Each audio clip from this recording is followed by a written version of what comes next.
आइए बात करते हैं आज के मुख्य समाचार में देश भर की तमाम बड़ी खबरों पर नजर डालते हैं। देखिए, पहली खबर, फिनटेक कंपनियों के साथ देश की वित्त मंत्री निर्मला सीतारमण मिली। मीटिंग की बैठक में रेगुलेटरी नियमों का सख्ती से पालन करने के लिए कहा, लेकिन पेटीएम को इस बैठक में नहीं बुलाया गया। वित्त मंत्री ने स्टार्टअप और फिनटेक संस्थाओं के साथ विचार विमर्श किया और इसी बीच पेटीएम कंपनियों में भी एक बड़ी हलचल हुई। पेटीएम पेमेंट्स बैंक के बोर्ड से विजय शेखर शर्मा ने इस्तीफा दे दिया, जो कि पेटीएम कंपनी के फाउंडर और चेयरमैन थे। उन्होंने अब अपने पद से इस्तीफा दे दिया। अब नया बोर्ड बनाया गया पेटीएम कंपनी में। इसमें सेंट्रल बैंक ऑफ इंडिया के पूर्व चेयरमैन श्रीनिवासन भी शामिल हुए। चलिए दोस्तों, अगली खबर देखिए। छत्तीसगढ़ के पूर्व मुख्यमंत्री भूपेश बघेल का कहना है कि केंद्र में हमारी सरकार आते ही अग्निवीर योजना को रद्द किया जाएगा और फिर से पुरानी पक्की भर्ती प्रक्रिया शुरू की जाएगी। इस संबंध में उन्होंने एक ट्वीट भी किया, देख सकते हैं आप। चलिए बड़ी खबर देखिए। डिफेंस मैन्युफैक्चरिंग पर 3000 करोड़ रुपए खर्च करेगा अडानी ग्रुप। 500 एकड़ में बनेगा एशिया का सबसे बड़ा प्लांट। यहाँ एम्यूनिशन और मिसाइल बनाई जाएगी और ये मैन्युफैक्चरिंग प्लांट उत्तर प्रदेश के कानपुर में करीब 500 एकड़ में बनेगा, जहाँ इंडियन आर्मी से जुड़े कई सारे आर्म्ड फोर्सेज के हथियार भी बनाए जाएंगे और इससे करीब 4000 लोगों को रोजगार मिलेगा। और दोस्तों, अडानी ग्रुप से जुड़ा एक और अपडेट आ रहा। अडानी ग्रुप जल्द ही कैब सर्विस भी शुरू करेगा। हाल ही में उबर के साथ एक पार्टनरशिप पर भी चर्चा की खबरें आई और जल्द ही अडानी और उबर की इलेक्ट्रिक कार भी आपको मार्केट में देखने मिलेगी। तो वहीं इधर देखिए आप, रिलायंस फाउंडेशन ने भी वनतारा प्रोग्राम की घोषणा की है। बहुत ही शानदार पहल है। देश और विदेश में इस प्रोग्राम के जरिए जानवरों का बचाव, उपचार, देखभाल और पुनर्वास करना ये शामिल होगा। रिलायंस फाउंडेशन से जुड़ी वनतारा प्रोग्राम की ये कुछ तस्वीरें भी आप देख सकते हैं। ए जे दोस्तों, कंपनी जानवरों के हॉस्पिटल खोलेगी देश भर में। अलग अलग जगहों पर उनका उपचार, इलाज किया जाएगा। और वैसे जानवरों की बात हो ही नहीं तो इनसे जुड़ी एक सरकारी स्कीम भी देख लीजिए आप। घोड़ा, गधा, खच्चर, ऊंट पालने पर अब सरकार पैसे देगी। 10 करोड़ का लोन भी मिलेगा और 50 लाख की सब्सिडी भी मिलेगी। केंद्र सरकार की तरफ से ये जानवरों से जुड़े बिजनेस शुरू करने वाले लोगों और संगठनों को 50% तक सब्सिडी देने की घोषणा की है। अगर आप पशुपालन से जुड़ा कोई बिजनेस करना चाहते हैं तो ये खबर बहुत ही अच्छी है आपके लिए, क्योंकि हाल ही में केंद्र सरकार ने राष्ट्रीय पशुधन मिशन योजना में कुछ संशोधन यानी कि बदलाव किए हैं। खास करके ग्रामीण में रहने वाले लोग बाग इस स्कीम का फायदा उठा सकते हैं। 50% तक सब्सिडी मिलेगी इसमें। और इस स्कीम के तहत ग्रामीण लोग बाग क्या क्या काम कर सकते हैं देख सकते हैं आप। इन फार्मों को पाल करके इनकी ब्रीडिंग, बढ़ोतरी पर काम कर सकते हैं। तो इस योजना का फायदा लेने के लिए आप राष्ट्रीय पशुधन मिशन योजना, ये इसका ऑफिशियल पोर्टल है, इस पर जाकर के ऑनलाइन अप्लाई भी कर सकते हैं और यहाँ पीडीएफ में आपको ज्यादा जानकारी भी देखने को मिल जाएगी। चलिए दोस्तों, अगला अपडेट देखिए। चुनाव आयोग की तरफ से बहुत ही अच्छा फैसला लिया गया। आधार कार्ड नहीं होने के बावजूद भी वोट कर सकेंगे लोग बाग। लोकसभा चुनाव से पहले ईसीआई यानी कि इलेक्शन कमीशन ऑफ इंडिया की तरफ से यह आश्वासन दिया गया है कि आने वाले लोकसभा चुनाव में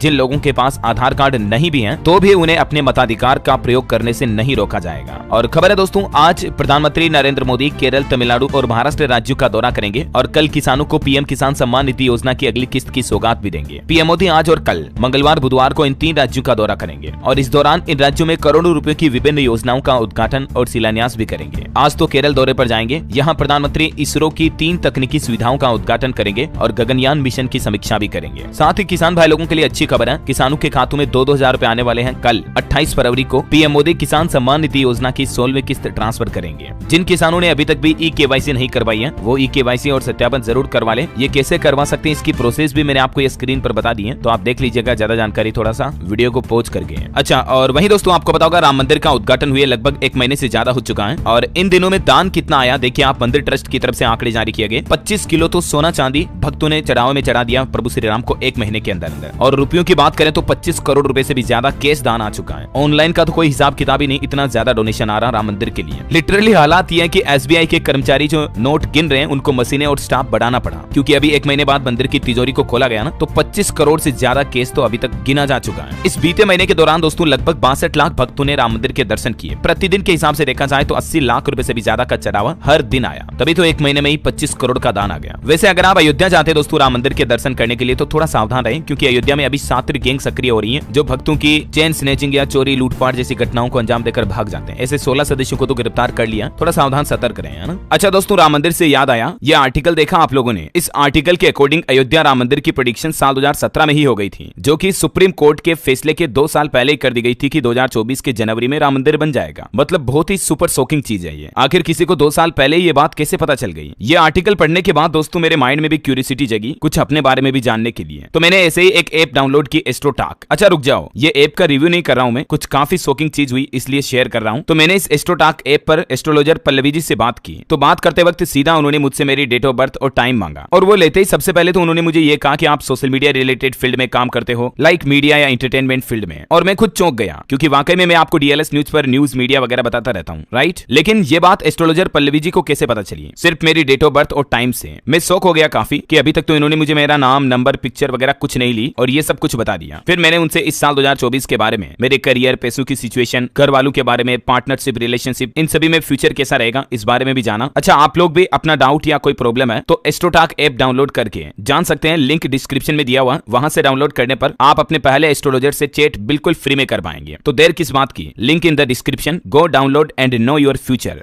ओके, और चलिए टाइम वेस्ट बिल्कुल नहीं करते हुए सीधे आगे बढ़ते हैं खबरों में फटाफट से। और वहीं पीएम मोदी ने कल भी भारत टेक्स 2024 प्रोग्राम का उद्घाटन किया। 3000 से अधिक एग्जीबिशनर्स इसमें शामिल हुए और इस प्रोग्राम के तहत अलग अलग राज्यों में 7 पीएम मित्र पार्क बनाए जाएंगे। ये एक तरह का कपड़ा प्रोग्राम है और इसको संबोधित करते हुए प्रधानमंत्री बोले कि जिस तरह से करगा धागों को एक साथ जोड़ता है, ये कार्यक्रम भारत और दुनिया के धागों को जोड़ रहा है। पीएम ने कहा कि हमने कारीगरों और बाजार के बीच की दूरी कम की है। गरीब, युवा, किसान और महिलाएं विकसित देश के 4 प्रमुख स्तंभ हैं। और विकसित भारत को लेकर भी प्रधानमंत्री बोले कि जून से शुरू होगा मेरा तीसरा कार्यकाल और उन्होंने विकसित भारत की गारंटी दी। कहा कि यही मेरा संकल्प है, इंडिया को डेवलप्ड कंट्री बनाना। भारत टेक्स प्रोग्राम का उद्घाटन करते हुए प्रधानमंत्री ने कहा कि कपड़ा क्षेत्र को हर संभव सहयोग और मदद दी जाएगी। पीएम बोले 21वीं सदी के भारत ने छोटा सोचना बंद कर दिया है। आज दुनिया का भारत पर भरोसा ही हमारी सबसे बड़ी पहचान है। और इस कार्यक्रम के अलावा भी आपको बताऊंगा दोस्तों, कल पीएम मोदी ने हमारे देश में अलग अलग राज्यों में 41,000 करोड़ के रेल प्रोजेक्ट्स का उद्घाटन भी किया। इस दौरान पीएम बोले नया भारत बड़े सपने देखता है और उन्हें पूरा करने के लिए दिन रात काम भी करता है। अमृत भारत योजना के तहत 2000 रेलवे इंफ्रास्ट्रक्चर प्रोजेक्ट्स देश को समर्पित किए, जिसमें 553 रेलवे स्टेशनों का रीडेवलपमेंट भी शामिल है। और इन स्टेशनों के कायाकल्प के साथ ही 1500 ओवरब्रिज और अंडरपास भी देश भर के अलग अलग राज्यों में बनाए जाएंगे। इन सभी हजारों करोड़ रुपए की परियोजनाओं को हरी झंडी दिखाई प्रधानमंत्री ने। और इस दौरान भी देखिए प्रधानमंत्री ने इतना विश्वास दिखाया कि मानो लोकसभा चुनाव में उन्हीं की जीत पक्की है। पीएम बोले कि मोदी सरकार की तीसरी शुरुआत जून में होगी। उन्होंने कहा कि आपका सपना ही मोदी का संकल्प है। एमपी के भी 33 रेलवे स्टेशन अपग्रेड होंगे इस योजना में, है ना। तो यूं कुछ प्रधानमंत्री के कार्यक्रम रहे दोस्तों।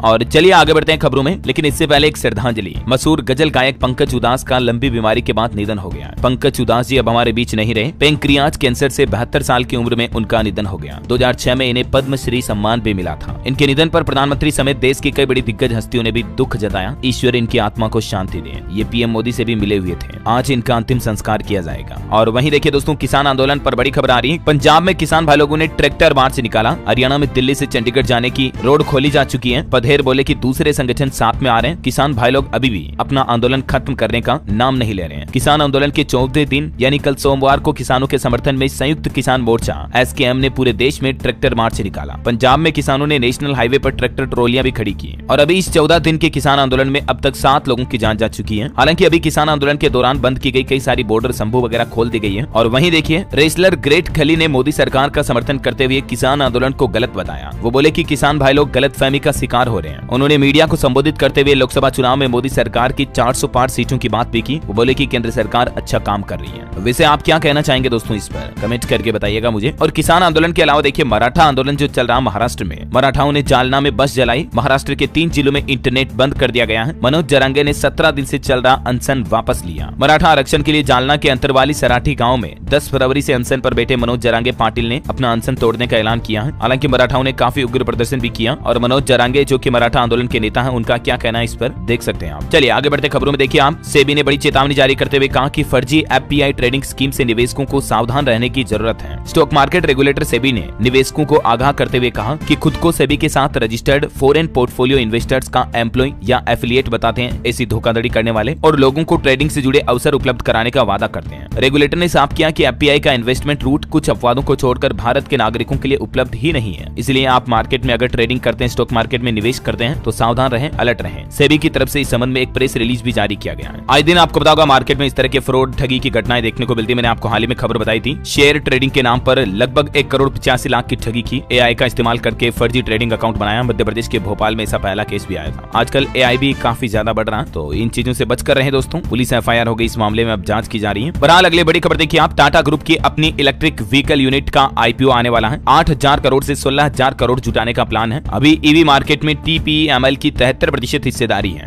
यानी इलेक्ट्रिक व्हीकल्स में टाटा कंपनी की जो इलेक्ट्रिक व्हीकल बनाने वाली यूनिट है उसकी सबसे ज्यादा मार्केट शेयर है। और अभी आईपीओ आएगा अगले साल भर के दौरान इसका। और टेक्नोलॉजी से खबर देखिए दोस्तों, ट्रू कॉलर ने लॉन्च किया AI powered call recording feature. Android और iOS दोनों के लिए उपलब्ध हो चुका है। अब आपको कॉल रिकॉर्डिंग के कुछ एडवांस फीचर मिलेंगे और कॉल रिकॉर्डिंग का एक्सपीरियंस बेहतर होगा। वहीं देखिए मार्केट से एक और बड़ी खबर, पेटीएम के शेयर में लगा अपर सर्किट, 5 दिन में 14% की मजबूती देखी गई पेटीएम के स्टॉक में। और दोस्तों भारत की सुरक्षा को लेकर एक बड़ी खबर आ रही, देखिए आप, ड्रैगन यानी चीन के 5 शहरों में घुसकर मार सकेगा भारत। चीन से ज्यादा ताकतवर रॉकेट फोर्स बना रहा इंडिया, जिनको हिंद महासागर में तैनात किया जाएगा। ये बहुत ही एडवांस मिसाइल है जिसकी रेंज लगभग 500 किलोमीटर तक होगी। अब समंदर में ड्रैगन को डराएगा भारत। ओके, और चलिए दोस्तों खबरों में आगे बढ़े इससे पहले आज के मौसम समाचार पर नजर डाल लेते हैं। देखिए आज से बदल जाएगा मौसम, अगले 2 दिनों तक बारिश और ओले गिरने की चेतावनी है। पिछले 24 घंटों के दौरान भी छत्तीसगढ़ में ओले गिरे। अरुणाचल प्रदेश, जम्मू कश्मीर, लद्दाख, हिमाचल, उत्तराखंड समेत कई राज्यों में हल्की मध्यम बारिश भी हुई। और आज भी मध्य भारत के कई राज्यों में 27 फरवरी को बारिश, आंधी, तूफान और ओले गिरने की चेतावनी जारी की गई है।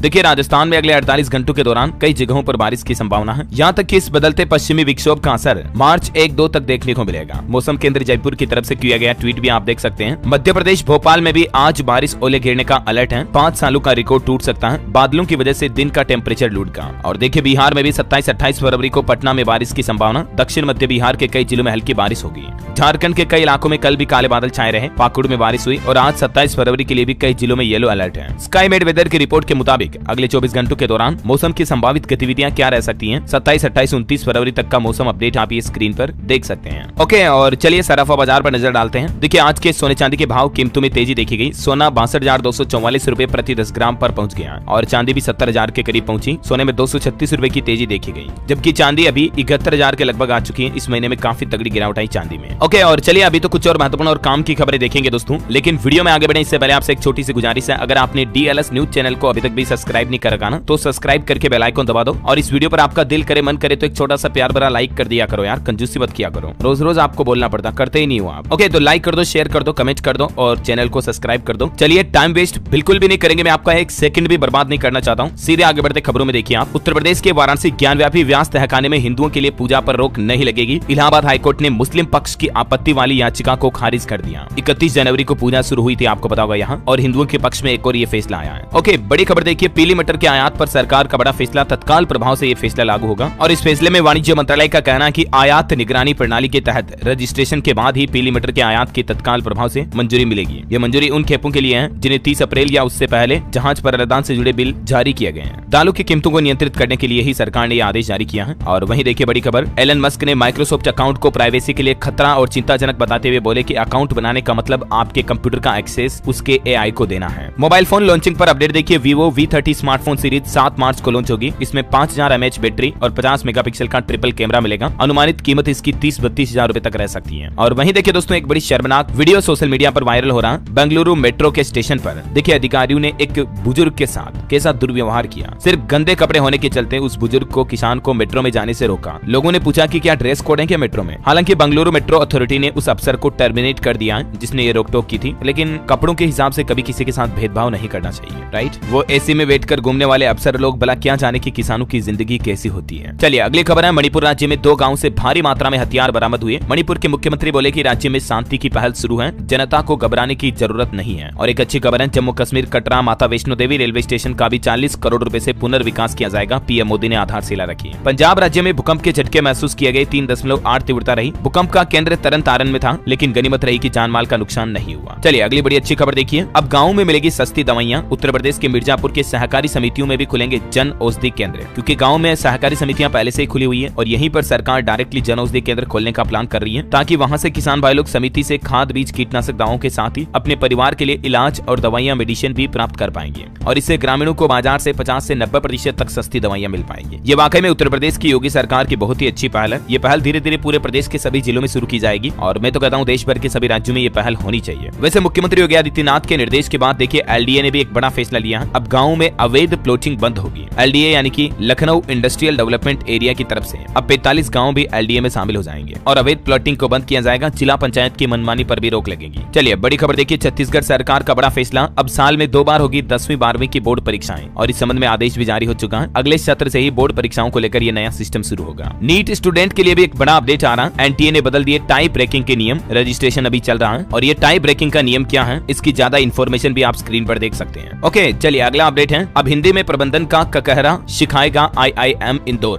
पाठ्यक्रम के लिए चल रही प्रवेश प्रक्रिया और भी डिटेल डिटेल आप देख सकते हैं। कुछ और एजुकेशनल खबरें मैं आपको आगे बताऊंगा। फिलहाल देखिए अगली बड़ी खबर। मुख्यमंत्री योगी आदित्यनाथ का कहना है कि यूपी में अब तमंचे नहीं लहराए जाते, बल्कि युवाओं के हाथों में मोबाइल टैबलेट हैं ताकि वो टेक्नोलॉजी सीख सके। अदानी के एम्यूनेशन मैन्युफैक्चरिंग कॉम्प्लेक्स का उद्घाटन करके बोले सीएम योगी, 4000 लोगों को रोजगार मिलेगा, मैंने आपको बताया था। और वही खबर देखिए आप, होली से पहले अतिथि शिक्षकों की बल्ले बल्ले हुई। बिहार सरकार की तरफ से शानदार फैसला लिया गया, अब सैलरी के लिए लंबा इंतजार नहीं करना पड़ेगा। होली के मौके पर अतिथि शिक्षकों को मानदेय भुगतान होने की संभावना बढ़ती नजर आ रही है, क्योंकि विश्वविद्यालय के खातों में करोड़ों रुपए जमा हो चुके हैं और प्रत्येक महीने अतिथि शिक्षकों के मानदेय मद में 1,43,00,000 रुपए का भुगतान करना होगा। बिहार की नीतीश सरकार की तरफ से यह नया आदेश जारी किया गया। और देखिए बड़ी खबर, उत्तराखंड में भी दंगा करने वालों की अब खेड़ नहीं। उत्तराखंड के मुख्यमंत्री पुष्कर सिंह धामी सरकार एक नया सख्त कानून लेकर आ रही है, जिसके तहत दंगा करने वाले और सरकारी प्रॉपर्टी को नुकसान पहुंचाने वाले लोगों से अब उसकी भरपाई की जाएगी इस कानून के तहत। हाल ही में उत्तराखंड में कुछ दंगे फसाद हुए थे, आपको बताऊंगा, मदरसे गिराने के बाद। तो उसके बाद उत्तराखंड की पुष्कर सिंह धामी सरकार ने ये प्लान बनाया है। चलिए खबर है, झारखंड के 80 मुख्यमंत्री उत्कृष्ट विद्यालयों में एडमिशन के लिए अब ऑनलाइन कर सकेंगे आवेदन, और आवेदन फॉर्म जमा करने की अंतिम तारीख को भी 3 मार्च 2024 तक बढ़ा दिया गया है। ऑफिशियल पोर्टल ये है इसका। चलिए खबर है, हरियाणा सरकार ने अंतर्राष्ट्रीय गीता जयंती मेला प्राधिकरण का गठन किया और इससे देश विदेश में नई पहचान मिलेगी। गीता जयंती महोत्सव के मौके पर हरियाणा सरकार की अच्छी पहल है। खबर है, योगी सरकार ने यूपी में होमगार्डों को भी बड़ा तोहफा दिया है। 2.5 एकड़ में बनेगी होमगार्ड लाइन व अतिथि गृह, इसके लिए बजट भी पास हो चुका है। उत्तर प्रदेश के कई जिलों में होमगार्ड लाइन बनाने का प्रस्ताव है, लेकिन भूमि आवंटन और बजट जारी होने के कारण वाराणसी में सबसे पहले इसकी शुरुआत होने जा रही है। खबर है, यूपी नोएडा में 7,000 लोगों को जल्द ही मिलेगा उनके घर का मालिकाना हक, क्योंकि 9 प्रोजेक्ट के बिल्डरों ने चुकाया 25% बकाया। और घर खरीदारों के लिए राहत भरी खबर है, जल्द ही उनको उनके फ्लैट मिल जाएंगे। चलिए दोस्तों, कुछ एजुकेशनल खबरें देखिए आप। CUET UG पेपर पैटर्न में 5 बड़े बदलाव किए गए हैं। सिंगल शिफ्ट में होगा एक कॉम्बिनेशन का एग्जाम, स्कोर नॉर्मलाइज नहीं होंगे। अभी कॉमन मेरिट लिस्ट बनाने के लिए नॉर्मलाइजेशन होता है, लेकिन अब ये नहीं होगा। दोनों मोड में एग्जाम होने से बच्चों को नजदीकी टेस्ट सेंटर मिलेंगे, UGC चेयरमैन का यह कहना है। मतलब ऑनलाइन ऑफलाइन दोनों तरीके का ऑप्शन मिलेगा स्टूडेंट को कि आप कैसे एग्जाम देना चाहते हो। और नंबर ऑफ एप्लीकेशन के हिसाब से तय होगा एग्जाम का मोड। 10 की जगह अब मैक्सिमम 6 सब्जेक्ट्स में एग्जाम दे सकेंगे और एग्जाम में मॉडरेट डिफिकल्टी लेवल के सवाल आएंगे। तो ये कुछ CUET UG देश का दूसरा सबसे बड़ा इंट्रेंस एग्जाम है नीट के बाद, इसमें ये बड़े बदलाव लागू होने जा रहे हैं। ओके, और वहीं देखिए एजुकेशन पर एक और अच्छी खबर, सरकारी नौकरियों से जुड़ी। नर्सिंग ऑफिसर के 535 पदों पर नौकरी निकली हुई है उत्तर प्रदेश में। ग्रेजुएट्स के लिए सब इंस्पेक्टर की नौकरी भी है, और ये नर्सिंग ऑफिसर की नौकरी की डिटेल्स आप देख सकते हैं। लास्ट डेट इसकी 14 मार्च है, 23 तारीख से इसके आवेदन शुरू हो चुके हैं। और आने वाले कई राज्यों के बोर्ड एग्जाम को लेकर भी सरकार का कहना है कि बोर्ड परीक्षाओं के दौरान लापरवाही न करें। फिट रहने के लिए संतुलित आहार के साथ अच्छे से 7-8 घंटे नींद जरूर लें। स्टूडेंट युवा जो डिप्रेशन, तनाव, टेंशन में ना जाएं, अपने बोर्ड एग्जाम को रिलैक्स मोड में होकर दें ताकि आप बेहतर परफॉर्म कर पाएंगे। और एक खबर है, ISC बोर्ड में केमिस्ट्री का पेपर लीक हुआ तो इसकी परीक्षा स्थगित की गई है। CISCE बोर्ड ने 12वीं कक्षा की रसायन विज्ञान की परीक्षा को स्थगित कर दिया। अब 21 मार्च को होगा इसका पेपर, बाकी कल होना था। और देखिए पंजाब यूनिवर्सिटी में अब QR कोड स्कैन से मिलेगी एंट्री। गेट नंबर 1 से होगा प्रवेश। फाइनेंस की बैठक में रखा जाएगा बजट भी। चलिए एजुकेशन के बाद कुछ और खबरें देख लेते हैं फटाफट से। देखिए छत्तीसगढ़ के मुख्यमंत्री विष्णुदेव साय ने मीशा बंदियों को पेंशन देने की घोषणा की, जबकि इससे पहले वाली कांग्रेस सरकार ने इस पर रोक लगा दी थी। संगठन बोला कि हमारी शराब से भूपेश सरकार का पतन होगा। और खबर है, छत्तीसगढ़ में 2700 करोड़ के रेल प्रोजेक्ट का शिलान्यास भी किया पीएम मोदी ने। बिलासपुर जोन के 27 स्टेशनों का रिनोवेशन यानी कि डेवलपमेंट किया जाएगा। उत्तर प्रदेश के स्वास्थ्य विभाग में अब AI का इस्तेमाल होगा। IIT कानपुर, SBI और FICCI के साथ एक MOU साइन हुआ और ये तीनों मिलकर अब हेल्थ सेक्टर में आर्टिफिशियल इंटेलिजेंस को बढ़ावा देगी, जिससे मरीजों को कई फायदे मिलेंगे। और वहीं देखिए उत्तर प्रदेश में कैबिनेट मंत्री AK शर्मा ने परियोजनाओं का शिलान्यास किया। मऊ रेलवे स्टेशन का 52 करोड़ रुपए में विकास होगा और 11 रेलवे अंडरब्रिज भी बनाए जाएंगे। बड़ी खबर देखिए, बिहार में राशन कार्ड धारकों को 5 लाख रुपए तक का मुफ्त इलाज मिलेगा। आयुष्मान योजना के साथ अब मुख्यमंत्री आरोग्य योजना का भी लाभ मिलेगा राशन कार्ड धारकों को। इच्छुक लोगों को इसका फायदा होगा, ये कहना बिहार की नीतीश सरकार का। और बिहार के शिक्षा विभाग में देखिए KK पाठक ने नियोजित शिक्षकों को भी बड़ी खुशखबरी दी है। 18 जिलों के टीचरों के वेतन भुगतान के लिए राशि जारी कर दी है। मैंने आपको बताया था ना, अतिथि टीचर्स के लिए ये शानदार फैसला लिया है बिहार सरकार ने। लगभग 111 करोड़ रुपए से भी ज्यादा की धनराशि फिलहाल जारी हो चुकी है, और जिससे किन किन राज्यों के शिक्षकों को फायदा मिलेगा देख सकते हैं आप। बिहार में भी प्रधानमंत्री ने 554 रेलवे योजनाओं का शुभारंभ और शिलान्यास किया। वीडियो कॉन्फ्रेंसिंग के जरिए मुख्यमंत्री नीतीश कुमार और पीएम मोदी जुड़े। ऐसे ही गुजरात में भी अमृत भारत स्टेशन योजना के तहत पीएम ने सूरत के सचिन, भेस्तान समेत देश के 553 रेलवे स्टेशनों के पुनर्विकास का शिलान्यास किया था। कल ही मैंने आपको बताया था ना। और खबर देखिए, Indian coast guard permanent commission case को लेकर सुप्रीम कोर्ट ने केंद्र सरकार को चेतावनी दी। कहा कि महिलाओं को इससे बाहर नहीं रख सकते हैं, अगर आप उन्हें परमानेंट नहीं करेंगे तो फिर हम करेंगे। और खेल जगत से जुड़ी खबर देखिए दोस्तों, रोहित शर्मा का कहना है कि खिलाड़ियों के लिए उन्होंने कहा टेस्ट क्रिकेट में उन्हीं को मौका मिलेगा जो कामयाबी की भूख दिखाएंगे। खबर है, विदेश मंत्रालय बोला रूस यूक्रेन जंग से कई भारतीयों को बचाया गया। रूसी आर्मी ने रिलीव किया, इन्हें धोखे से ले जाया गया। एक व्यक्ति की मौत भी हुई। कुछ और अंतर्राष्ट्रीय न्यूज अपडेट देखिए, फिलिस्तीन में पीएम समेत पूरे मंत्रिमंडल ने इस्तीफा दिया। कहा कि गाजा में लोग भूखे मर रहे हैं। मीडिया रिपोर्ट्स में दावा किया जा रहा है कि इस्तीफे की वजह अमेरिकी दबाव बनाया है। बहरहाल जो भी हो, फिलिस्तीनी प्रधानमंत्री मोहम्मद सताइये ने अपनी पूरी सरकार के साथ साथ ही इस्तीफा दे दिया है। और खबर है भारतीय रिजर्व बैंक आरबीआई ने एसबीआई पर 2 करोड़ का जुर्माना लगाया। केनरा बैंक और सिटी यूनियन बैंक पर भी जुर्माना लगा, बैंकिंग रेगुलेटरी नियमों का उल्लंघन करने के चलते। और टेक्नोलॉजी से जुड़ा एक अपडेट देखिए दोस्तों, इमोजी नहीं बल्कि जल्द ही ऑडियो म्यूजिक लेकर आ रहा गूगल, मतलब इमोजी एनिमेशन के साथ ऑडियो भी चलेगा प्लेबैक में। ये फीचर मिलेगा जल्दी आपको। और चलिए अंत में आज के राशिफल पर नजर डालते हैं। देखिए कन्या राशि वालों का इनकम सोर्स शुरू हो सकता है और धनु राशि वालों को अचानक फायदा मिलने के योग हैं। मिथुन राशि के लोग गलत लोगों की संगत से दूर रहें। मीन राशि के लोग दूसरों के साथ अपनी तुलना न करें। ओके, और वैसे आप राशिफल के साथ अपना भविष्य एस्ट्रोलॉजी से और जानना चाहते हैं तो आप एस्ट्रोटाक मोबाइल ऐप डाउनलोड कर सकते हैं। लिंक डिस्क्रिप्शन और पिन कमेंट में दिया हुआ है। और बाकी इस वीडियो को लाइक और शेयर कर